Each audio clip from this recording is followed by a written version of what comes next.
இப்போ இந்த மாநில பொதுக்கூட்டத்திற்கு தமிழக வெற்றி கழகத்திற்கான கூட்டம் கூடியதான் கேட்டீங்கன்னா அந்த அளவுக்கு கூட்டம் கூடவில்லையோ அப்படின்னு எனக்கு ஒரு சின்ன இது. கூட்டம் வரல. இன்னொரு ஒரு மிகப்பெரிய முரண் ஒண்ணு, நீங்க கொள்கை விளக்க பொதுக்கூட்டம், சாமி மழை வராம பாத்துக்க சாமி விட்டு இருக்காங்க. ஐயா, அவங்களோட கொள்கை தலைவர் யாரியா? பெரியார். நீங்க இன்னைக்கு காவல் லாக்கப் மரணங்களுக்கு மேடை ஏறி 2021 நடந்த திமுக ஆட்சியில் நடந்த படுகொலைகள் பேசுறாங்க, நான் வரவேற்கிறேன். நீங்க ஏன் சாத்தான்குளம் சம்பவம் பற்றி பேச மறுக்கிறீங்க? அது ரொம்ப கொடூரமான சம்பவம், அதற்கும் இதற்கும் எந்த வேறுபாடும் இல்லை, ஏன் பேச மறுக்கிறீங்க? பயங்கரமான கூட்டம் இருக்கு நம்ம சொல்றோம் இல்லையா? அந்த கூட்டம் இருக்கிறது உண்மை அப்படின்னு நம்ம நம்புற பட்சத்துல அதற்கான ஆட்கள் ஏன் போடாம இருக்கீங்க? ஒண்ணு, இன்னும் நான் எதிர்பார்க்கின்ற விஷயங்கள் சேரலையா இருக்கணும். எதிர்பார்க்கிற விஷயங்கள் எல்லாம் காசு தான், வேற என்ன? யாருக்கு போனோம்?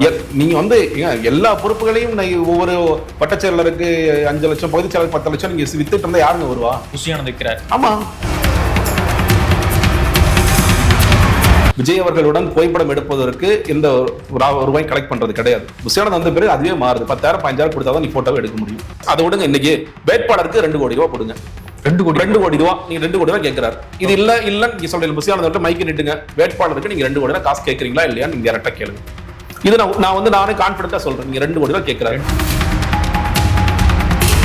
புஷியானந்தோடைய பார்வையில் படாமல் நீங்கள் ஒரு போஸ்டரையோ ஒரு போட்டோவையோ, நீ ஜானார்கேசாமி தானே அந்த ஆடியோ லீக்ல வந்துச்சு, அவர் என்ன சொன்னாரு? அது எப்படிங்க புஷியானந்தோட போட்டோ மட்டும் ஒரே சைஸ்ல எல்லா ஊருக்கும் எப்படிங்க அனுப்புறாரு இவரு? அது எப்படி பிரதர் வருதுன்னு ஒருத்தர் பேசுறாருல்ல, அது ரொம்ப ரொம்ப கவனமா இருப்பார். யார் போட்டோ வரணும், யார் போட்டோ வரக்கூடாது, யார் எங்க நிக்கணும், யார் எங்க நிக்க கூடாது, மேடல் யார் இருக்கணும், இருக்கக்கூடாது, யார் பேசணும், யார் பேசக்கூடாது, எல்லாத்தையும் ஒட்டுமொத்தமாக கண்ட்ரோல் பண்ணக்கூடிய ஒரே நபர் புஷியானந்த் மட்டும்தான். அது விஜய்க்கும் பொருந்தும் நான் சொல்றேன். விஜய் எங்க நிக்கிறது, எங்க நிக்க கூடாதுன்னு முதற்கொண்டு அவர் தான் ஃபுல் கண்ட்ரோல்ல இருக்கார் கட்சி. நீங்க இப்ப வெளியே வந்து ஆர்ப்பாட்டம் பண்ணுங்க, சைலண்டா இருங்க, எல்லாமே அவரோட முடிவு தாங்க.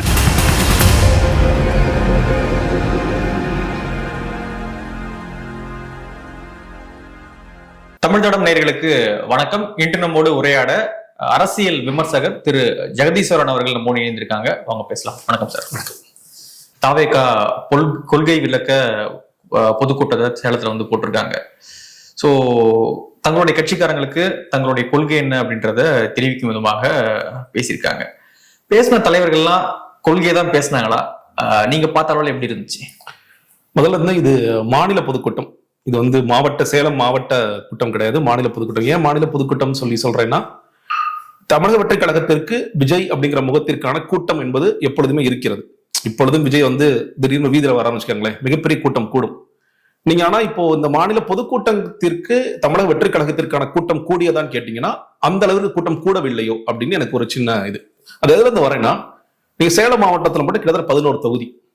நீங்க ஒவ்வொரு கட்சியிலுமே தொகுதி, நீங்க மாவட்ட செயலாளர்கள், அது கீழே ஒன்றியம், பகுதி, வட்டம் அப்படின்னு வரிசையா நிலைகள் இருப்பாங்க. இப்போ ஒவ்வொரு தலைவரும் ஒரு கூட்டம் போடும் பொழுது, ஒவ்வொரு கட்சியும் ஒரு கூட்டம் போடும் பொழுதும் அவங்க ஒவ்வொருத்தரும் தலைக்கு இவ்வளவு பேர் கூட்டிட்டு வருவாங்க. அதான் எல்லா கட்சியிலும் இயல்பான ஒன்று. இப்போ சேலம் மாவட்டத்துல இருக்கிற 11 தொகுதிகளில் ஒரு தொகுதிக்கு 500 பேர் மட்டும் கூட்டிட்டு வந்திருந்தாங்கன்னா அந்த இடத்தில் கிட்டத்தட்ட ஒரு 5500 பேர் இருந்திருப்பாங்க. ஆனா உண்மையில் அந்த கிரவுண்டோட கெப்பாசிட்டிங்கிறதே ஒரு 3000 தான். அந்த 3000மே ஃபுல் ஆகல. எல்லாருமே மேடையை பார்த்துட்டே இருந்தாங்க. கீழே அதற்கு பிறகு நான் பார்த்த செய்திகள், கீழே நான் கேள்விப்படும் பொழுது, இல்லைங்க கூட்டமே ஃபுல் ஆகல. ஏன் அந்த மாதிரி சரியா கூட்டல அப்படிங்கிறது ஏன்னா இது சேலம் மாவட்ட கொள்கை விளக்க பொதுக்கூட்டம்னா பிரச்சனையே இல்லை. ஓகே, மாவட்டத்துக்குள்ள நடந்தது.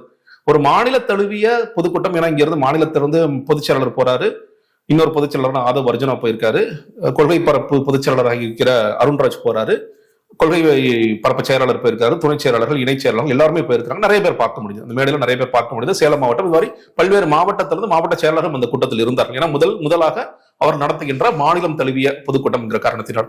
அதனால அது ஒரு சின்ன சிக்கலாக இருந்தது. கூட்டம் வரலன்னு அப்படி சொல்ல விரும்பல. எதிர்பார்த்த அளவு கூட்டம் வரல. தமிழக வெற்றி கழகத்தின் ஒரு கூட்டம் இருக்கு இல்லையா, அந்த கூட்டம் இல்ல. இன்னொரு ஒரு மிகப்பெரிய முரண் ஒண்ணு, நீங்க கொள்கை விளக்க பொதுக்கூட்டம், சாமி மழை வராம பாத்துக்க சாமி விட்டு இருக்காங்க. ஐயா, அவங்களோட கொள்கை தலைவர் யாரியா? பெரியார். நீங்க என்ன சொல்றீங்க, கடவுள் மறுப்பு கொள்கையை தவிர மற்ற எல்லா கொள்கையும் எடுத்துக்கிறேன்னு சொல்றீங்கல்ல, தயவு செய்து லிஸ்ட் போட்டு டிக்கெட் ஆரம்பிங்க. மழை வராமல் இருக்க தாங்கள் சாமியை வேண்டிக் கொள்வோம், அது எங்களுடைய கொள்கைக்கு முரணானது கிடையாது, அதை நாங்க சாய்ஸ்ல விட்டுட்டோம். ஆனா எல்லாருமே தொண்டர்கள் அந்த கொள்கை தெளிவோடு தான் இருப்பாங்க அப்படின்னு சொல்ல முடியாது. இல்லங்க, இதை செய்யறது மாநில தழுவிய மாநில நிர்வாகிகள் செய்யறாங்க. சாமி கும்பிட்டு இருக்காங்க. முதல்ல சரி என்னங்க சாமி கும்பிடுறாங்கன்னு பார்த்தா மழை வராமல் இருக்கு, நாங்களாம் சாமி கும்பிட்டு இருக்கோம். நீங்க உண்மையிலேயே பெரியாருடைய கொள்கை தலைவர் உங்களுக்கு புரியுதா புரியல? எனக்கு புரியவே இல்லை. நான் கடவுள் மறுப்பு, நாங்க கடவுள் மறுப்பு. சரிங்க, மழை சாமி மழை வராம காப்பாத்து, இது கொள்கையா? இதுதான் உங்க பெரியார் சொல்லி கொடுத்தாரா? இது மூட நம்பிக்கையா இல்லையா? நீங்க சொல்லுங்க. நீங்க சாமிகிட்ட மருண பகவான் தயவு செய்து எங்கள்கிட்ட நீங்க மழை கொடுக்காம பாத்துக்கங்க, காப்பாத்துங்க அப்படின்னு சொல்லுவது இது மூட நம்பிக்கையில் வருகிறதா அல்லது கடவுள் மறுப்பு கொள்கையில் வருகிறதாங்கிறது எனக்கு தெரியல. பெரியார் பேசக்கூடிய முப்பொழுதும் பெரியார் பெரியார்னே பேசக்கூடிய திமுக தொண்டர்கள் அவங்க தலைவர்களுக்கு உடம்பு சரியாம போகும்பொழுது மண்சோறு சாப்பிடுறாங்க. ஆமா, நடக்குது. சோ காலங்காலமா கட்சி நடக்கிற திமுகவுக்கே அதுதான் நம்ம விமர்சிக்கிறோம். நீங்க எல்லா கட்சிகளிலும் நீங்க ஏன் பெரியார் கொள்கைன்னு சொல்லிட்டு நீங்க ஏன் இந்த மாதிரி வேலைகளை சரி மண்சோறு சாப்பிடுறீங்க, எல்லா மூட நம்பிக்கையும் பண்றீங்க, பூமி பூஜை போடுறீங்க, நீங்க அரசு விழாக்கள்ல ஏதாவது போய் ஒரு பூமி பூஜை போடணும்னா சாமி கும்பிடுறீங்க. எனக்கு தெரிஞ்சு முன்னாள் நாடாளுமன்ற உறுப்பினர் செந்தில் மட்டும் அதை எதிர்த்தார். நாடாளுமன்ற உறுப்பினர் இருக்கும்போது பல இடங்கள் அவரை எதிர்த்தார். அந்த காட்சிகள்லாம் நம்ம பார்த்திருக்கோம். அதை தாண்டி மற்ற எல்லா அமைச்சர்களும் போகும்போது பூமி பூஜை. அதுல என்ன சொல்றாங்க, பூமி பூஜைன்னு சொல்லும் பொழுது நீ இந்து கடவுள் மட்டும் தான் பண்றீங்க, எல்லா கடவுளும் வச்சா. நீங்க நமக்கு பெரிய குழப்பம் என்னன்னு கேட்டீங்கன்னா, நம்மளுடைய கொள்கை என்ன அப்படிங்கிற பெரிய குழப்பம். எல்லா கடவுளும் வேணும் அப்படிங்கிற நம்ம கொள்கையா இல்ல எந்த கடவுளும் வேணாம்ன்றது கொள்கையா?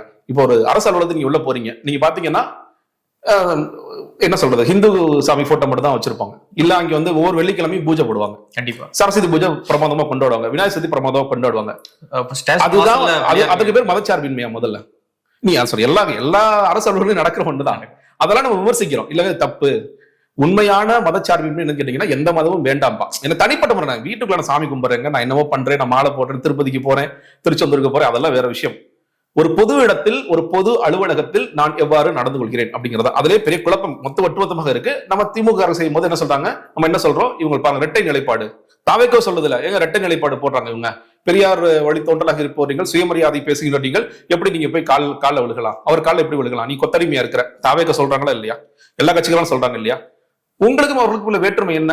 இன்னும் சொல்லப்போனா திமுக கூட எனக்கு தெரிஞ்சு திமுகவுடைய பொதுச் செயலாளரோ இல்ல திமுகவுடைய கழக பேச்சாளர்களோ அவங்க எல்லாம் ஒன்னா நின்று ஐயா சாமி மழை வரக்கூடாதுன்னு வேண்டுவாங்க. எனக்கு தெரியல. அது ஒரு முரணாக தெரிந்தது. அடுத்தபடியாக நீங்க கூட்டத்தில் பேசினார்கள், அதெல்லாம் ஓகே தான். நீங்க ஒவ்வொருத்தரும் ஒவ்வொரு விஷயத்தை எடுத்து பேசினாங்க. அது குறிப்பாக ஒரு கேள்விக்கு பாதி விடை எனக்கு கிடைத்ததுன்னு பார்க்கிறேன். ஆதவர்ஜுனா பேசும் பொழுது அதிமுக குறித்து அவர் பேசிய பொழுது, ஓகே இந்த கூட்டணி வேணுமா வேண்டாமா, இன்னுமே கூட்டணிங்கிற ஆசையில் இருக்கிறாங்களா இல்லையா அப்படிங்கிற ஒரு விஷயத்திற்கு ஒரு தெளிவு, பாதி தெளிவு எனக்கு கிடைத்தது போல இருந்தது. இருக்காங்களா இல்லையா? இல்ல அதுதான் சொல்றேன். நீங்க இப்போ வரைக்கும், அதாவது இந்த ஆதவர்ஜுனா அவர்கள் பேசுற முன்னாடி வரைக்கும் அதிமுக குறித்து நீங்கள் ஏன் விமர்சிப்பதில்லை அப்படிங்கிறது தொடர்ச்சியாக தமிழக வெற்றி கழகத்தின் முன் வைக்கின்ற கேள்வி. நான் அந்த கட்சியில் இருக்கும் போது சரி, அதற்கு பிறகும் சரி, தொடர்ச்சியாக இந்த கேள்வி வச்சுட்டாங்க. ஏங்க அதிமுக விமர்சிப்பதில்லை? இல்லைங்க, அதிமுக மக்கள் தண்டனை கொடுத்துட்டாங்க 2021. மக்களே வீட்டுக்கு போக சொல்லிட்டாங்க, அதனால நம்ம பெரிய கட்சியா பார்ப்பது எதிர்கட்சி தான். எதிர்கட்சி தான். எதிர்கட்சி ஓகே, அது நீங்க கட்சியா விமர்சிக்க வேண்டாம். அதிமுக ஊழல் குறித்து உங்களோட பார்வை என்ன? நேரடியான கேள்வி.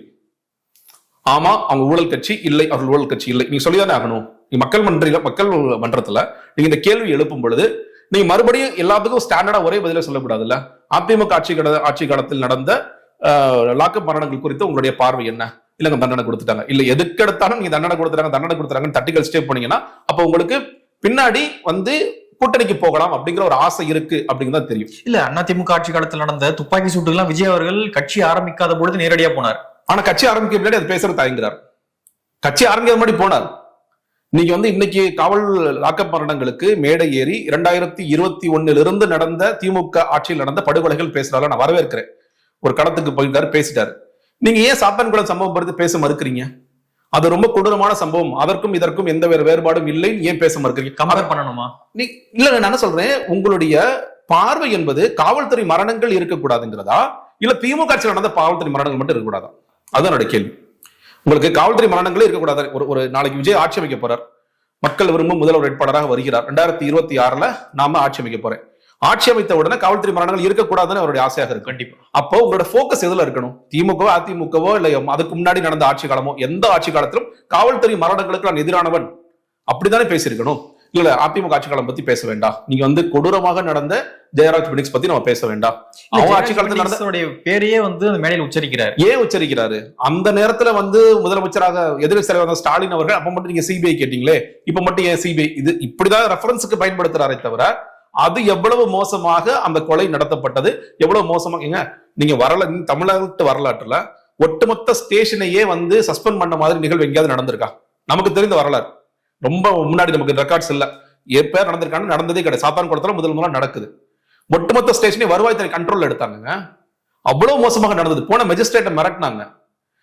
காவலர்கள் சாட்சி சொல்ல வந்த காவலர்களுக்கு உயிருக்கு பாதுகாப்பு இல்லை. இப்ப இன்னைக்கு ஒருத்தர் முந்தாள் சொல்லிருக்காரு, நான் வேணா அப்புறம் ஒரு மரணம் இன்னைக்கு சொல்றாரு. அப்ப எவ்வளவு கொடூரமாக நடந்த சம்பவம் அது. சும்மா நின்றுட்டு இருந்த 2 வணிகர்களை கூட்டி கொண்டு போய் அடிச்சு கொண்ட சம்பவம். அதை குறித்து நான் பேச மாட்டேன், ஏன்னா எனக்கு வந்து அதிமுக தான் கோச்சிக்கணும்னு இருக்கு அப்படிங்கிற மாதிரிதான் ஒவ்வொரு கடந்து போயிட்டே இருக்கிறாங்க. இது கேள்விகள் தொடர்ச்சியாக வைக்கப்பட்டு கொண்ட பின்ன இப்ப வந்து ஆதவர்ஜுனா ஒரு விஷயத்த சொல்லியிருக்காரு. அவர் என்ன சொல்றாரு, அதிமுக தொண்டர்கள் எல்லாமே தாவேக்கு வந்துட்டாங்க, நாங்க அதனால விமர்சிக்க வேண்டிய அவசியம் இல்ல. சரி, உங்களுடைய இதுக்கு நான் ஒத்துக்கிறேன், அதிமுக தொண்டர்கள், அதிமுக தலைவர்கள் யாருமே வரலையா? இப்ப ரீசெண்டா அன்வர் ராஜா வர்றாருல, அன்வர் ராஜா அவர்களுக்கு ஏன் தமிழக வெற்றி கழகம் ஒரு சாய்ஸாவே இல்லையா, இல்ல சாய்ஸா இருந்தா அவர் உள்ள விடலையா? நீங்க என்ன நினைக்கிறீங்க? 2 ஆப்ஷன். நம்ம வந்து உண்மையை மறைச்சிட்டு கூட பேசுவோம். சரியா? ஒரு ஆப்ஷன் என்ன, அன்வர் ராஜா அவர்களுக்கு ஏன்னா காலமாக நீங்க எல்லாம் அதிமுக கொள்கை ஒற்றை வரையில் சொல்லணும்னு கேட்டீங்கன்னா திமுக எதிர்ப்பு தான். அதுலதான் அந்த கட்சியை துவங்குது.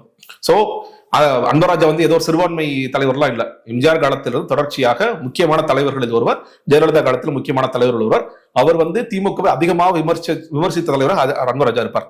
அப்படிப்பட்டவர் திமுக உடனே போறதுக்கு முன்னாடி யோசிச்சு ஒரு சாய்ஸ் நமக்கு இருக்கு, தமிழக வெற்றி கழகம் நல்ல சாய்ஸ் இருக்கு, நம்ம போகலாம், விஜய்ங்கிற ஒரு அப்கமிங் ஒரு பார்ட்டி வந்துட்டு இருக்கு, தமிழக வெற்றி கழகம் வருது அப்படிங்கிற சாய்ஸ் இருந்துச்சு. ஏன் அவர் போய் சேரல, இல்ல ஏன் அவரை சேர விடல அப்படிங்கிற ஒரு கேள்வி எழுமா இல்லாதா? சேர விடலை. அதான் சொல்றேன், நீங்க இது மாதிரி வர்ற எல்லா தலைவர்களையுமே நீங்க ஒண்ணுங்க, நம்ம அன்பராஜாவுக்கு ஒரு மாறுபட்ட பார்வை இருக்கு, அவர் யோசிச்சுட்டு இருக்காரு, நம்மளே அப்ரோச் பண்ணுவோம். இந்த மாதிரி சில நேரங்களில் ஒரு நல்ல தலைவர் அவர் நம்ம வந்தாலும் பெரிய பலமாக இருக்கும் அப்படின்னு நம்ம அப்ரோச் பண்றது ஒரு இது. அப்ரோச் பண்றவங்களை வந்து இல்ல வேண்டாம், நம்ம வந்து அதை உள்ள விட்டுறக்கூடாது அப்படிங்கிறது ஒரு பார்வை. சோ அவங்களுக்கான சாய்ஸும் இல்லாத நீங்க வந்து உங்களை நோக்கி வருகின்ற தலைவர்களுக்கே இங்க இடம் இல்லாத போது உங்களோட தொண்டர்கள் எல்லாரும் இங்க ஓடி வந்துட்டாங்க. எத்தனை தொண்டர்கள் வர்றதா இருந்தது, தாவேக்காவுடைய முக்கிய நிர்வாகிகள் தடுத்துட்டாங்க. அன்பராஜன் மட்டும் நான் சொல்லலைங்க, இந்த மாதிரி பல முக்கியமான தலைவர்கள் யாரெல்லாம் அதை குறித்து யோசிக்கிறாங்களோ அவங்களுக்கு எல்லாத்துக்கும் ஒரு இல்ல முடியாது, நீங்க உள்ள வரக்கூடாது. இல்ல ஐஏஎஸ் அதிகாரி வந்து ரிசைன் பண்ணிட்டு ஐஆர்எஸ் அதிகாரி ரிசைன் பண்ணிட்டு வராரு, முன்னாள் எம்எல்ஏக்கள் நிறைய பேர் சேர்றாங்கன்ற செய்தி எல்லாம் வருது. சோ இவ்வளவு வரும்பொழுது அவருக்கு என்ன, அதான் எத்தனை பேர் நீங்க சொல்லுங்க. ஒரு ஐஆர்எஸ் அதிகாரி வந்தார், அருண்ராஜ் சொல்ல போனா விஜய் அவர்களுக்கு முன்னாடி தான் அவளே சொல்லிட்டார், 2020 இருந்து நான் பழக்கம், அதுக்கு முன்னாடி தான் எனக்கு தெரியும் சொல்லிட்டாரு. அவரே முட்டி மோதி அவரே ரிசைன் பண்ண காலத்துக்கும் அவர் சேர்ந்த காலத்துக்கும் பெரிய கேப் இருந்திருக்கும். இன்னும் சொல்ல போனா நீங்க பொலிட்டிக்கல் ஸ்ட்ராட்டஜிஸ்டா இருக்கிற ஜான் ஆரோக்கியசாமியை உள்ள கொண்டு வந்ததே அருண்ராஜ் தான். அவர் தான் அவரையே இன்ட்ரோடியூஸ் பண்ணி உள்ள கொண்டு வராருங்கிறதா அவர் சொல்கின்ற செய்தி. சரி, எத்தனை எம்எல்ஏக்கள் வந்தாங்க? டேவிட் செல்வின் ஒருத்தர் வந்தார், அதுக்கு பிறகு ஸ்ரீதர் வந்தார், அப்புறம் ராஜலட்சுமி, 3 பேர் வந்திருக்காங்க. இந்த ஒட்டுமொத்தமாக இந்த 2 வருடத்தில் உங்கள் கட்சியை நோக்கி வந்தார்கள் இந்த 3 பேர் தானா? வேற யாருமே உங்களை அப்ரோச் பண்ணவே இல்லை. ஏன்னா நான் லிஸ்ட் கொடுத்துருக்கேங்க. நான் அந்த கட்சியில இருக்கும் போது எத்தனை எம்பிஸ், எத்தனை எம்எல்ஏஸ், எத்தனை அமைச்சர்கள், யார் பேரும் நான் இப்ப சொன்னா அது 4 சங்கடமா இருக்கும். நீங்க ஆளுங்கட்சியில இருக்கின்ற எம்எல்ஏ, நீங்க வந்து மாவட்ட செயலாளராக இருப்பவர்கள், நீங்க வந்து மதிமுக, இன்னைக்கு மதிமுக எவ்வளவு பிரச்சனை, அன்னைக்கு வந்து பிரச்சனைகள் போயிட்டு இருக்கு, அதுல இருந்து எவ்வளவு வரக்கூடிய நபர்களாக இருந்தார்கள், பேச்சாளர்களாக எல்லா மட்டத்திலும், எல்லா அளவு மாவட்ட செயலாளர்கள் இருந்து ஒன்றை செயலாளர் இருந்து அவ்வளவு பேர் வரதுக்கு ரெடியா இருந்தாங்க. அமமுக நீங்க எந்த கட்சியை நீங்க பேர் சொன்னீங்கனாலும் எல்லா கட்சியில இருந்து வருவதற்கு ஆட்கள் தயாராக இருந்தார்கள். அவங்களை ஏன் உள்ள விடல? ஏன் ஒருத்தர் கூட நம்ம சொல்லலையே, நீங்க அன்பராஜா அவர்களுக்கு ஏன் சாய்ஸாவே இல்லைங்கிறது இன்னும் மோசம். அப்ப தமிழக வெற்றி கழகம் வந்து நீங்க நினைக்கிற மாதிரி அந்த இடத்துக்கு போகலையாங்கிறது மோசம். இல்ல சாய்ஸா இருந்து அவர் வரலன்னா அதற்கான காரணம் என்ன அப்படின்னு நீங்க யோசிக்கணும்ல. நீங்க தலைவர்களை கொண்டு வரதுக்கு நீங்க ரெடியா இல்ல. சொல்றாரு அதிமுக காரங்க எல்லாமே டிவிக்கல இணைஞ்சுக்கிட்டு இருக்காங்க, நாங்க ஏன் இப்பொழுது அதிமுக விமர்சனம் பண்ணலாம்? அதான் சொல்றேன், எத்தனை பேர் அப்படி இணைஞ்சாங்க நீங்க சொல்லுங்க. நீங்க ஏதாவது நீங்க ஒவ்வொரு வாட்டியும் ஒரு கூட்டம் போடும் பொழுது நீங்க பிற கட்சியினர் வந்து சேர்ந்தார்கள். உதாரணத்துக்கு திமுக கூட்டம் போறோம்னு வச்சுங்களேன், நாம் தமிழர்ல இருந்து, பாமகவில இருந்து, அதிமுக இருந்து ஒரு பெரிய லிஸ்ட் வரும், ஒரு 500 பேர் இல்ல ஒரு 200-300 பேர் வருவாங்கல்ல. அந்த மாதிரி தமிழக வெற்றி கழகத்தில் எந்த கூட்டத்தில் சாராசாரியாக அதிமுக தொண்டர்கள் வந்து இணைந்தார்கள்? இல்ல நாங்களா ஆன்லைன்ல மெம்பர்ஷிப் பண்ணிட்டாங்கன்னா எத்தனை பேர் பண்ணிருக்காங்க நீங்க சொல்லுங்க. எங்க வந்தாங்கன்னு நான் கேட்கிறேன், எனக்கு புரியவே இல்லை. நீங்க அதாவது உங்க ஸ்ட்ராட்டஜிக்காக நீங்க ஒரு என்ன சொல்றீங்க, ஏன் அதிமுக அட்டாக் பண்ணலன்னா அப்பதான் அதிமுக ஆட்கள் நம்ம நோக்கி வருவாங்க அப்படின்னு ஒரு லைன் எடுக்கிறீங்க. அது எந்த மாதிரி லைன் என்னால புரிஞ்சுக்க முடியல. ஒரு கட்சியை அட்டாக் பண்ணாம இருந்தா கட்சியில இருந்து ஆட்கள் வருவாங்களா? அப்ப திமுக அட்டாக் பண்ணாம இருக்க திமுக ஆட்கள் வந்துருவாங்க, பாஜக அட்டாக் பண்ணாம இருக்க பாஜக ஆட்கள் வந்துருவாங்க. ஏன் அட்டாக் பண்றீங்க? இதுக்கு ஒரு லாஜிக் சொல்லுங்க. திமுக நான் வந்து அதிமுக அட்டாக் பண்ணாடி அதிமுக ஆட்கள் ஃபுல்லா வந்து சேர்ந்துட்டாங்க அப்படின்னு ஒரு இடத்துக்கு நீங்க போறீங்க. சரி, அட்லீஸ்ட் ஒரு பாயிண்ட் என்னால என்ன புரிஞ்சுக்க முடியுதுன்னா, ஓகே நாங்க வந்து அதிமுகவை ஒரு வேற ஒரு சக்தியா தான் பாக்குறோம். ஒரு சாஃப்ட் கார்னரா அணுகுறாங்களா? சாஃப்ட் கார்னர் அணுகுறாங்க. அட்லீஸ்ட் இப்பயாவது என்னன்னு கேட்டீங்கன்னா, அதிமுகவையும் நாங்க வந்து ஒரு போட்டியாளராக பார்க்கிறோம். நாங்க போய் அவங்க கூடவோ இல்ல அவங்க எங்க கூட கூட்டணி வரமாட்டாங்க அப்படிங்கிற ஒரு இடத்திற்காக அது நகர்ந்திருக்காங்க நான் பாக்குறேன். இன்னைக்கு முதலமைச்சர் வேட்பாளர் விஜய் தான் சொல்றதும், மக்கள் விரும்பும் வேட்பாளர் விஜய் தான் சொல்லி சொல்வதன் மூலியமாக நிச்சயமாக நாங்க தனித்து தான் போக வேண்டும். இல்ல நாங்க நினைச்ச மாதிரி நடக்கல, நாங்க தான் வந்து பிரைமரி கட்சியா நாங்க இருப்போம், எங்கள் கீழே வந்து குட்டி குட்டி கட்சிகள் வேண்டாம் வரலாமே தவிர பெரிய கட்சிகள் யாரும் வரமாட்டாங்க, அந்த இடத்துக்கு நகர்ந்துட்டாங்க. களம் வந்து 3 மணி போட்டியாக 4 மணி, சீமானவர்களும் சேர்த்து 4 மணி போட்டியாகத்தான் இருக்கும் அப்படிங்கிற இடத்துக்கு பாதி நகர்ந்துட்டாங்க. ஏன் பாதின்னு சொல்லி சொல்றேன், ஆதவ ஒரிஜினல் தான் சொல்றாரு. இந்த மற்றவர்களும் பேச துவங்கணும். அதிமுக குறித்து மற்றவர்களும் இதே கருத்து பேசுவார்களா, இல்ல திமுக பாஜக மட்டும் அட்டாக் பண்ணிட்டு நாங்க போயிட்டே இருப்போம் அப்படிங்கிற ஒரு இடத்துக்கு வராங்களான்னு தெரியல. ஆதவ ஒரிஜினல் பேசிய அந்த ஒரு பேச்சுங்கிறது மிக முக்கியமான பேச்சு. அதுல பாதி தூரம் வந்திருக்காங்க நான் பார்க்கிறேன். இந்த கொள்கை விளக்க பொதுக்கூட்டம் இருக்கு இல்லையா, இது எப்படி வெற்றி பெற்றதா எப்படி பாக்குறீங்க? தொண்டர்களுக்கு கொள்கை எல்லாம் புரிஞ்சிடுச்சா? இல்லங்க, நீங்க ஒவ்வொரு கட்சிக்கும் ஒரு கொள்கை புத்தகம் என்பது ஒன்று இருக்கும். நீங்க கொள்கை புத்தகம் பார்த்திருக்கீங்களா? தாவேகோட கொள்கை புத்தகம் ஏன்னா நான் பார்த்தது இல்ல. பிடிஎஃப்ல ஒண்ணு இருக்கு. அந்த பிடிஎஃப்ல வந்து இது வரைக்கும் அதை பிரிண்ட் போட்டு எவ்வளவு பேருக்கு டிஸ்ட்ரிபியூட் பண்ணிருக்காங்க அப்படிங்கிறது நமக்கு தெரியாது. நீங்க அப்பதானே கொள்கை போய் சேரும். இல்ல அட்லீஸ்ட் ஆன்லைன், இன்னைக்கு வந்து எல்லாமே ஆன்லைன் ஆயிடுச்சு. ஆன்லைன்ல சேர்ந்திருக்கிற லட்சக்கணக்கான உறுப்பினர்களுக்கு அமைச்சிருக்காங்களா? சரி, நான் உங்கள்கிட்ட கேட்கிறேன், நீ கொள்கை விளக்க பொதுக்கூட்டம் பாத்தீங்க இல்லையா? தாவேகோட கொள்கை என்னன்னு சொல்லுங்க. ஒற்றை வரியில ஒண்ணு இருக்கு. கொள்கை என்னன்னு சொல்லுங்க நீங்க. சோசியல் ஜஸ்டிஸ், மதச்சார்பற்ற சமூக நீதி கொள்கை. இதுதான் மதச்சார்பற்ற சமூக நீதி கொள்கை. இந்த வார்த்தையை பயன்படுத்தி அங்க இருக்கிறவங்க மதச்சார்பற்ற சமூக நீதி கொள்கைனா என்ன, நம்ம ஒவ்வொரு விஷயத்திலையும் எந்த கொள்கையை நம்ம முன்வைக்கிறோம் அப்படின்னு எத்தனை பேர் அங்க பேசினாங்க. இது வரைக்கும் நீங்க இன்னும் சொல்ல போனா இதோட பியூட்டி என்னன்னு கேட்டீங்கன்னா, முதல் மாநாடு என்பது கொள்கை பிரகடன மாநாடு. முதல் மாநாட்டுக்கு பேர் கொள்கை பிரகடன மாநாடு. அப்படிதான் ஃபுல்லா ஒட்டினாங்க, ஃபுல்லா பண்ணாங்க. அந்த கொள்கை பிரகடன மாநாட்டுல நீங்க வெளியிட்ட கொள்கையை சொல்றதுக்கு அக்டோபர்ல இருந்து இப்போ வந்து ஜூலை ஆயிருக்கு, 7 மாசம் ஆயிருக்கு. இதான்ப்பா எங்க கொள்கைன்னு சொல்லி விளக்கு கூட்டம் பொதுக்கூட்டம் போடுறதுக்கு அதாவது ஏன் இவ்வளவு டிலேங்கிறத நான் கேள்வி எழுப்புறேன். நீங்க மாநாடு போட்டீங்க, மாநாடு சொல்ல அறிவிச்சிட்டீங்க, டக்கு டக்குன்னு அடுத்தடுத்த வேலைகளை பார்க்க வேண்டியதானே. நீங்க எல்லாத்தையுமே வந்து காலம் காலம் கடந்த பின்னர் இந்த வேலைகளை செஞ்சுட்டே இருக்கிறீங்க. இப்ப நாங்க ஆரம்பிச்சா நாங்க வந்து 12,500 கூட்டம் போடுவோம்னு சொல்லி சொல்றாங்க. எப்படி நீங்க போடுவீங்க 12,500 கூட்டம்? 12,500 கூட்டம் என்ன கணக்கு பண்ணாத பஞ்சாயத்து வரைக்கும் போறேன்னு சொல்லி சொல்றாரு. நீங்க அந்த கூட்டத்தை வந்து நான் முன்னாடி சொன்னேன் இல்லையா, நீங்க வந்து சேலம் முதல்ல ஆரம்பிக்கும் போது சேலம் மாவட்டத்துல மட்டும் 11 தொகுதி இருக்குன்னு, ஏன் கூட்டிட்டு வரலன்னு நான் சொல்றேன். நீங்க அதுக்கான பொறுப்பாளர்களே இன்னும் போடாம இருக்கீங்க. நீங்க பஞ்சாயத்து வரைக்கும் 12,500 கூட்டங்கள் போடணும்னா உங்களுக்கு பஞ்சாயத்துல ஆள் இருக்கணும், கரெக்டா இல்லையா? ஒன்றிய செயலாளர் வரைக்கும் போட்டாங்கல்ல? எங்க போட்டாங்க? ஓகே, மாவட்ட செயலாளர் மாவட்ட செயலாளர்கள் இன்னும் 6 பேர் போடல. 120ல இன்னும் 6 பேர் போடாம இருக்காங்க. நம்ம பேசிருக்கோம் சைதாப்பேட்டை தொகுதியோட மாவட்ட செயலர் யார்? தாவேக்காவோட மாவட்ட செயலர் யார்? போடலங்க இன்னும். நீ போஸ்டர் சுத்தி பாருங்க. நீங்க எல்லா இடத்துலயும் விஜய் போஸ்டர் பாக்குறீங்களா? தமிழ்நாட்டுல போஸ்டர் பாக்குறீங்களா? சைதாப்பேட்டை மாவட்ட செயலர் போஸ்ட் எங்கேயாவது பாருங்க. ஏன்னா சைதாப்பேட்டைக்கு ஆளே போடலையே, போட்டாதானே நீ போஸ்ட் பார்க்க முடியும். ஆளு இருந்து போடலையா, ஏன் போடாம நினைக்கிறீங்க? அது அவங்க தான் சொல்லணும். நீங்க மோஸ்ட்லி அதாவது 90% நீங்க வந்து மக்கள் மன்றத்துல இருந்து இயக்கத்துல இருந்து வந்தவர்கள் தான் போட்டிருக்காங்க. சில பேர் வந்து புதுசா எங்க இருந்தோ போட்டிருக்காங்க. அது எந்த அடிப்படையில போட்டாங்கன்னு நமக்கு தெரியாது. அது ஹெலிகாப்டர்ல இருந்து இறந்து வெளியிருந்து போட்டுதானே ஆகணும். அப்பதானே நம்ம அதுதான் முதல்ல இருந்தே சொன்னோம், போடுங்கன்னு தான் சொல்றோம். ஆனா அவங்க ரொம்ப ஸ்ட்ரிக்டா இல்ல, நாங்க வேற யாரும் அகாமடேட் பண்ண மாட்டோம். அவரே என்ன சொன்னாரு, புஷியானந்த் என்ன பேசினாரு, ஹெலிகாப்டர் வந்து இறங்கினால் கூட உங்களுக்கு நாங்க பொறுப்பு கொடுக்க மாட்டோம். சைக்கிள் ஓட்டி யாரெல்லாம் போஸ்டர் ஓட்டினானோ அவனுக்கு மட்டும்தான். எத்தனை வாட்டி பேசியிருப்பாரு, எத்தனை வாட்டி கைத்தட்டல் வாங்கியிருப்பாரு. ஏன் இப்ப கிடைக்கல, ஆள் கிடைக்கல, ஒரு 6 பேர் கிடைக்கல உங்களுக்கு போஸ்டர் ஓட்டின ஆட்களே? இல்ல 114 பேர் தான் ஒட்டுமொத்தமா தமிழகத்திலே போஸ்டர் ஓட்டினாங்களா? இல்ல பேனர் வச்சாங்களா? அவங்களை தாண்டி யாரும் போடவே இல்லையா? ஒன்றிய செயலர்கள் எங்க போட்டாங்க? போடலையா? ஒன்றிய செயலர் போடல, நகரம் போடல, கிளை போடல, வட்டம் போடல, பகுதி போடல. இது எதுவுமே நீங்க இதெல்லாம் போட்டீங்கன்னா நீங்க ஆட்டோமேட்டிக்கா நீங்க என்ன உண்மையில மாடுச்சலர் என்ன பண்ணுவார்? இப்ப சேலத்துல மாடுச்சலர் இருக்காரு, அவர் என்ன பண்ணுவாரப்பா, ஒவ்வொரு தொகுதியில இருந்தும் 500 பேர் வர சொல்லுங்க, முடிஞ்சிச்சு வேலை. ஆட்டோமேட்டிக்கா அவ்வளவு தூரம் இங்க கூட்டம் நிரம்பி ஒழியும். நீங்க போடாத போது இவங்க எப்படி வருவாங்கன்னு கேக்குறேன். நீங்க ஏன் அதை போடாம வச்சிருக்கீங்க? அதுக்கான காரணம் பயங்கரமான கூட்டம் இருக்கு நம்ம சொல்றோம் இல்லையா? அந்த கூட்டம் இருக்கிறது உண்மை அப்படின்னு நம்ம நம்புற பட்சத்துல அதற்கான ஆட்கள் ஏன் போடாம இருக்கீங்க? ஒண்ணு, இன்னும் நான் எதிர்பார்க்கின்ற விஷயங்கள் வந்து சேரலையா இருக்கணும். எதிர்பார்க்கிற விஷயங்கள் எல்லாம் காசு தான், வேற என்ன? யாருக்கு போனோம்? நீங்க வந்து எல்லா பொறுப்புகளையும் ஒவ்வொரு வட்டச் செயலருக்கு 5 லட்சம், பகுதி செயலருக்கு 10 லட்சம் நீங்க வித்துட்டு இருந்தா யாருங்க வருவா? புஷியானந்த் விற்கிறார். ஆமா, எல்லா இடங்களும் நடக்குது.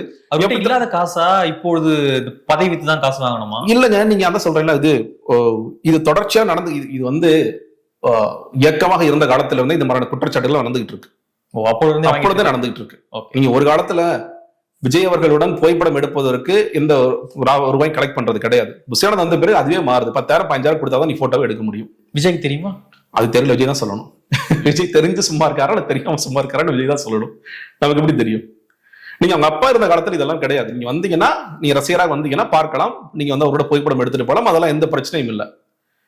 இவர் வந்த பிறகு எல்லாமே மாறுதல. நீங்க அன்னையில நீங்க கரப்ஷன் ஒழிக்க போறீங்க, கரப்ஷன் ஒழிக்க, உங்க பக்கத்துல கரப்ஷன் உங்களால ஒழிக்க முடியலையே. விஜய் அவர்களுக்கு முழுக்கவே தெரியாம இருக்க முடியாதுல்ல. யாராவது அரசியல் பர்சனலா சொல்லிருப்பாங்கல்ல, இந்த மாதிரி நடக்குதுங்கன்னு சொல்லிருப்பாங்கல்ல. இல்ல, புஷியானந்த் அவர்கள் இதுக்கெல்லாம் விளக்கம் கொடுக்க மாட்டாரு அப்படின்றதுக்காக எல்லா பாவ கணக்கையும் புஷியானந்த் மேல எழுதுனா சரி. நான் சொல்றேன், நீங்க நான் என்ன விட்டுருங்க, நீங்க அவங்க பழைய நிர்வாகிகளாக இருந்திருப்பாங்க, நீங்க யாரோ முடிஞ்சு அவங்கள்ட்ட போய் பேசுங்க. என்ன விட்டுருங்க, எனக்கு தகவல் சொல்றவங்ககிட்ட போய் நான் என்ன சொல்றேன், நீங்க போய் கேளுங்க. நீங்க வந்து எங்கேயுமே இது நடக்கல, நீங்க வந்து ஆடியோ எதுவுமே வரவே இல்லையா, இந்த மாதிரி வேலை பேசுறாங்க, வந்துச்சா வரலையா, வந்துச்சா வரலையா, அதான் சொல்றேன். நீங்க எல்லாம் நான் சொல்றேன், 19 எல்லா இடங்களிலும் காசு வாங்கிட்டு தான் நான் சொல்றேன். மாவட்ட செயலாம் காசு வாங்காம தான் போட்டுருப்பாங்க. ஏன்னா இவங்களாம் 15 வருஷமா 20 வருஷமா 30 வருஷமா இருக்கிற ஆட்கள் இருக்கிறாங்க. அவங்கள்ட்ட கண்டிப்பா கேட்டிருக்க மாட்டாங்க. ஆனா அதுக்கு அடுத்த நிலையில போடுறீங்கல்ல, பொறுப்புகள் போடுறீங்கல்ல, அந்த பொறுப்புகளுக்கு நீங்க வந்து கூவி வாங்க வாங்க, நீங்க இவ்வளவு கொடு அவ்வளவு கொடுன்னு வாங்குறீங்க. அதை விடுங்க, இன்னைக்கு வேட்பாளருக்கு 2 கோடி ரூபாய் கொடுங்க. 2 கோடி ரூபாய் நீங்க 2 கோடி ரூபாய் கேட்கிறாரு. இது இல்ல நீங்க சொல்றீங்க, புஷியானந்த் மைக்கு நிட்டுங்க, வேட்பாளருக்கு நீங்க 2 கோடி ரூபாய் காசு கேட்கறீங்களா இல்லையா நீங்க டேரக்டா கேளுங்க. இது நான் வந்து நானே கான்பிடண்டா சொல்றேன். நீங்க 2 கோடி ரூபாய் கேட்கிறாரு, 2 கோடி ரூபாய் கொடுத்து சீட்டியும் வாங்கணும், செலவையும் அவங்களே பார்த்து. அது என்ன பண்ணுவாங்கன்னு தெரியல. அவங்க ஏதாவது காசு கொடுப்பாங்களா, காசு கொடுக்க மாட்டாங்களா தெரியல. 2 கோடி ரூபாய் நான் சொல்றேன். நீங்க எப்படி நீங்க ஓகேங்க, நீங்க வந்து உண்மையிலேயே கடுமையா வேலை செஞ்சுட்டீங்க, அந்த இடத்துக்கு நீங்க போயிட்டீங்க, நிச்சயமாக நீங்க தான் முதலமைச்சராக போறீங்கன்னா கூட கொடுப்பாங்க. இது எல்லா கட்சி தான் வாங்குறதாங்க, எந்த கட்சி தான் வாங்கல, எல்லா கட்சியுமே வாங்கதான் செய்யுது. அப்படிதான் ஓகே. இப்போ நீங்க ஜெயிப்பீங்களா மாட்டீங்களா, நீங்க கூட்டணி போறீங்களா மாட்டீங்களா, நீங்க எந்த இடத்துல இருக்கிறீங்க, எவ்வளவு ஓட் பர்சன்டேஜ் எதுவுமே தெரியாத போது நீ காசு கேட்டீங்கன்னா அவங்க என்ன யோசிப்பாங்க? இன்னொன்னு, நீங்க இந்த ஊழலெல்லாம் ஒழிக்கணும், இந்த பிரச்சனை எல்லாம் வந்து வரக்கூடாது, என்னுடைய கட்சி வந்து நேர்மையான கட்சி, தூய்மையான கட்சின்னு சொல்லிட்டு இப்போ விஜய்க்கு இருக்கிற அட்வான்டேஜ்ங்கிறது என்ன? மற்ற கட்சிகள்லாம் ஊழல் கட்சிகள், ஒரு ஃப்ரெஷ் ஃபோர்ஸா வராரு. அதனாலதான் இளைஞர்கள் ஏன் அவரை நோக்கி வர்றாங்க? பொதுவாக ஒரே கையில தட்டிட்டு ஊழல் கட்சிங்க, ஒரு புதுசா ஒருத்தர் வராரு பாருங்க அப்படின்னு மக்கள் நம்பிக்கையோட தானே வர்றாங்க. உங்களோட கட்சியில இருக்கிற இந்த இஷ்யூஸையே நீங்க வந்து சரி பண்ண முடியாட்டி நீங்க எப்படி வந்து வெளியே வந்து இந்த பிரச்சனை எல்லாம் சரி பண்ணுவீங்க? அட்மினிஸ்ட்ரேஷன்ல எவ்வளவு பிரச்சனைகள் நடக்கும், அவருக்கு தெரியாமலே நடக்கும், அவ்வளவு பிரச்சனைகள் நடக்கும். அதான் எப்படி சரி செய்ய போகிறார்? இப்போ மையமா என்னன்னு கேட்டீங்கன்னா, இந்த கட்சியை விஜய் அவர்கள் ஓன் பண்ணணும் அப்படிங்கறதான். இது அவர் கையில எடுக்கணும்ல. அவர் கட்சி தானே அது பெரிய சந்தேகம் தான். அவர் எடுத்திருந்தாருன்னா இது சிக்கலே இல்லையே. இது இன்னைக்கு வரைக்கும் இது யார் கட்சினா, இது புஷியானந்தோட கட்சி. புஷியானந்த் வந்து இல்ல ஜான் ஆரோக்கியசாமி கட்சி, அவங்க 2 பேரும் என்ன கட்சி இல்லையா? ஆத ஒரிஜினாக்கு என்னங்க ஸ்பேஸ் இருக்கு, என்ன ரோல் இருக்கு? நீங்க ஓகே, நீ கொள்கை விளக்க பொதுக்கூட்டம், நீ போஸ்டர்ஸ் எல்லாம் பார்த்திருப்பீங்க. எத்தனை போஸ்டர் ஆத ஒரிஜினோட போட்டோ இருந்துச்சு? இது மாநிலம் முழுக்க ஒட்டினாங்க எனக்கு தெரிஞ்சு எல்லா இடங்களும். John Arokiasamy photo, John political strategist PK photo ஒட்டுவாங்களா என்ன திமுக? இல்ல அதிமுக சுனில் போட்டோ ஓட்டுவாங்களா? அவங்கள பின்னாடி இருந்து வேலை செய்யறவங்க தானே. பின்னாடி இருந்து வேலை செய்யறவங்க ஒரு நேரத்துல அவர் கண்ட்ரோல் எடுக்கணும்னு நினைக்கும் போது ஆத ஒரிஜினல் வரும்போது நீங்க கரெக்டா யோசிச்சு பாருங்க. ஜான் ஆரோக்கியசாமிங்கிற பேர் உங்களுக்கு எப்ப தெரியும்? எனக்கு முதல்ல நாளே தெரியும், உங்களுக்கு எப்ப தெரியும்? ஆத ஒரிஜினல் வரும் பொழுது என்னுடைய வியூக வகுப்பாளரான ஜான் ஆரோக்கியசாமியின் வியூகங்களை எடுத்துக்கொண்டு ஆத ஒரிஜினல் வேலை செய்வார். அதே எழுதுற ஜான் ஆரோக்கியசாமி தான் அன்னைக்குதான் தன்னை வெளிப்படுத்துகிறார். ஏன்னா இது ஏன் கட்சிடா, நான் ஏன் கண்ட்ரோல்ல நீ கேட்கணுமே தவிர ஒண்ணு நான் கேட்க மாட்டேன். நீ பொதுச்செயலாளர் வேணா ஆயிருக்கலாம், ஆனா நீ புதுசா யார் வந்தாலும் என் பேச்சு தான் நீ கேட்டு நடக்கணுங்கிறத அவர் எஸ்டாப்ளிஷ் பண்றாரு ஜான் ஆரோக்கியசாமி. அப்பதான் உங்களுக்கு தெரியும், அப்பதான் ஒரு பொலிட்டிகல் ஸ்ட்ராட்டஜிஸ்ட் போட்டோ வராது. நான் மேலாண்மை தேர்தல் மேலாண்மை பொதுச்செயலாளர் இருக்கின்ற ஆத ஒரிஜினல் அவர் தான் எலெக்ஷன் ஃபுல்லா பார்க்க போறார். கரெக்டா இவங்களுடைய கணக்குப்படி.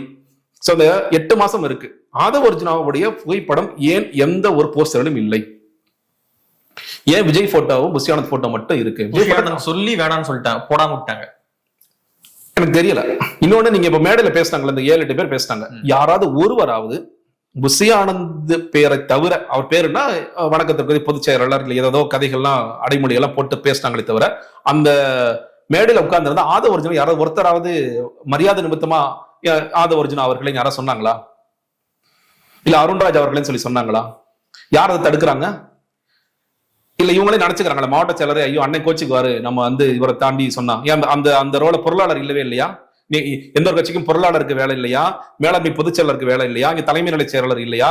இல்ல கொள்கை பரப்பு இணைச்செயலர் இருக்கிற இம்ரான் தஹீர் அவங்க இல்லையா?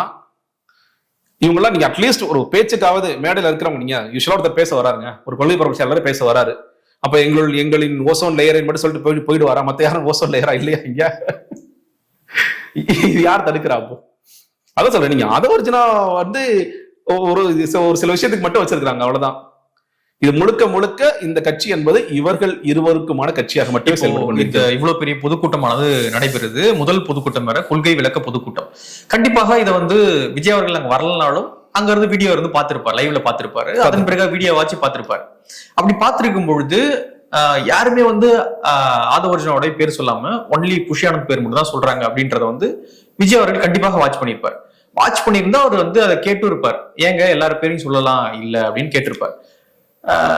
கேட்காம இருந்தார் அப்படின்னா அதை எப்படி புரிஞ்சுக்கிறது? சரிங்க, நீங்க ஜனவரி 29 ஆதவர்ஜன் அப்பாயிண்ட் ஆனார் நினைக்கிறேன், கரெக்டா? ஜனவரி 29 இருந்து இப்ப ஜூலை நம்ம 23 பேசுறோம். இந்த 6 மாதத்தில் விஜய் அவர்கள் வெளியே போகும் பொழுது இல்ல ஷூட்டிங் போகும்போது தன்னோட கட்சி போஸ்டரை பார்த்திருக்க மாட்டாரா? பார்த்திருப்பாரு. அதுல கேட்டிருக்கலாமே, அண்ணா என்னன்னு ஆதவர்ஜன் போட்டோவை ஏன்னா போடாம அடிக்கிறாங்க நம்ம ஆட்கள்? அப்போ வந்து விஜய் விரும்புறாருன்னு எடுத்துக்கலாம், கரெக்டா? வேண்டாம் விஜய் விரும்புறார், அப்படி எடுத்துக்கலாம். அப்ப வந்து புஷியானந்த் மட்டும் தனக்கு போதும்னு நினைக்கிறாரா விஜய் அவர்கள்? இங்க அப்ப கேள்வி இப்படிதான், அவர் வீடியோ பார்த்துட்டும் அது கேட்காம இருக்காருன்னா அப்படிதான் நம்ம எடுக்க முடியும். அதுதான் நான் என்ன சொல்றேன்னா, விஜய் அவர்களுடைய கட்சியாக இது இல்லைன்னு நான் சொல்றேன். தன்னோட கட்சியில என்ன நடக்கணும், என்ன நடக்க கூடாது, தன்னோட கட்சியில போஸ்டர்ல எது வரணும், எது வரக்கூடாது, ஒரு புஷியானந்த பக்கச்சுக்கிட்ட கட்சி அவரை இல்லாம போயிடுவாரு நினைக்கிறாரு. இருக்கலாம், அது வேணா இருக்கலாம். கட்சி உடையாது இல்ல, விஜய் வந்து தலைவர் பொறுப்புல நீக்கிடுவாங்க, நீக்கிடுவார். ஆமா, இது அவர் கட்சி தானே, இதுல இருந்து வேற ஒருத்தர் தலைவரா இருப்பாருப்பா அப்படி சொல்லி கூட சொல்றதுக்கான வாய்ப்புகள் இருக்கு. வெளியிருந்து பார்க்கும்பொழுதுதான் புஷியானந்த் அவர்கள் ஒரு பவர் இல்லாத ஒரு தலைவர் போல, பேச்சு திறமை இல்லாத தலைவர் போல பார்க்கப்படுது. ஆனா கட்சிக்குள்ள பெரிய லீடரா அவர் தான் எல்லாமே டிசைட் பண்றது.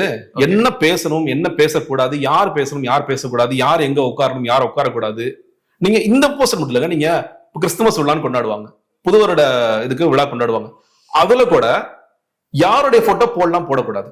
உதாரணத்திற்கு இப்ப ஏதோ ஒரு நடிகர் போட்டோ போறான்னு வச்சுக்கோங்களேன், அவருடைய நண்பர்கள் போட்டோ யாராவது போடுறாங்க, இல்ல நடிகர் போட்டோ போறான்னு வச்சுக்கோங்க, அந்த போட்டோல போடக்கூடாதுன்னு சொல்லி இன்ஸ்ட்ரக்ட் பண்ணுவார் அவர். யாரு கிட்ட போட்ட நீ கவனமா வாட்ச் பண்ணுவார், அவர் ரொம்ப வாட்ச் பண்ணுவார் அவர். ஏன்னா ஒவ்வொரு போட்டோ நீங்க அப்புறம் அங்க பேனர் வைக்க முடியாது. புஷியானந்தோட பார்வையில் படாமல் நீங்கள் ஒரு போஸ்டரையோ ஒரு போட்டோவையோ, நீ ஜானார்கேசாமி தானே இந்த ஆடியோ லீக்ல வந்துச்சு, அவர் என்ன சொன்னாரு, அது எப்படிங்க இவரு புஷியானந்தோட போட்டோ மட்டும் ஒரே சைஸ்ல எல்லா ஊருக்கும் எப்படிங்க அனுப்புறாரு இவரு? அது எப்படி பிரதர் வருதுன்னு உணர்த்த பேசுறாருல, அது ரொம்ப ரொம்ப கவனமா இருப்பார். யார் போட்டோ வரணும், யார் போட்டோ வரக்கூடாது, யார் எங்க நிக்கணும், யார் எங்க நிக்க கூடாது, மேடல் யார் இருக்கணும், இருக்கக்கூடாது, யார் பேசணும், யார் பேசக்கூடாது, எல்லாத்தையும் ஒட்டுமொத்தமாக கண்ட்ரோல் பண்ணக்கூடிய ஒரே நபர் புஷியானந்த் மட்டும்தான். அது விஜய்க்கும் பொருந்தும் நான் சொல்றேன். விஜய் எங்க நிக்கணும், எங்க நிக்க கூடாதுன்னு முதற்கொண்டு அவர் தான் ஃபுல் கண்ட்ரோல்ல இருக்கார் கட்சி. நீங்க இப்ப வெளியே வந்து ஆர்ப்பாட்டம் பண்ணுங்க, சைலண்டா இருங்க, எல்லாமே அவரோட முடிவு தாங்க. நீங்க அதாவது இதுக்கு வந்து எப்படி சொல்றது, இந்த திரைக்கதை எழுதுவது ஜான் ஆரோக்கியசாமி. இன்னைக்கு இது பண்ணலாம் வேண்டாம் அப்படின்னு அவர் கேட்பாரு, சரி ஓகே அப்படின்னு முடிவு செய்யக்கூட எக்ஸிக்யூட் பண்றது எல்லாமே வந்து புஷியானந்த் அவர்கள் தான் இருப்பார். ஓகே, அப்படிதான் எல்லாமே. ஓகே, இப்போ ஆகஸ்ட் மாசம் மதுரையில வந்து மாநாடு வந்து போட போறாங்க. சோ அது எப்படி இருக்கு நினைக்கிறேன்? முதல் மாநாட்டுக்கும் இந்த மாநாட்டுக்கும் எப்படி பாக்குறீங்க? எப்படி இல்லங்க, இது எதை முன்வைக்க போறாங்கிற ஒரு கேள்வி இருக்கு. நான் முதல் மாநாடு சொன்ன மாதிரி கொள்கை பிரகடன மாநாடு, இன்னொன்னு அதுதான் விஜய் அவர்கள் என்ன பேச போகின்றார், யாரை எதிர்க்கிறாரு, எந்த பாதையில பயணிக்க போறோம், கொள்கை தலைவர்கள் யார் அப்படின்னு எல்லா விஷயத்தையும் கட்சிக்கான ஒட்டுமொத்த அடிப்படை விஷயங்களை பிரகடனப்படுத்திய மாநாடு. இப்ப இரண்டாவது மாநாடு நோக்கம் என்னங்கிறது நமக்கு இன்னும் தெரியல.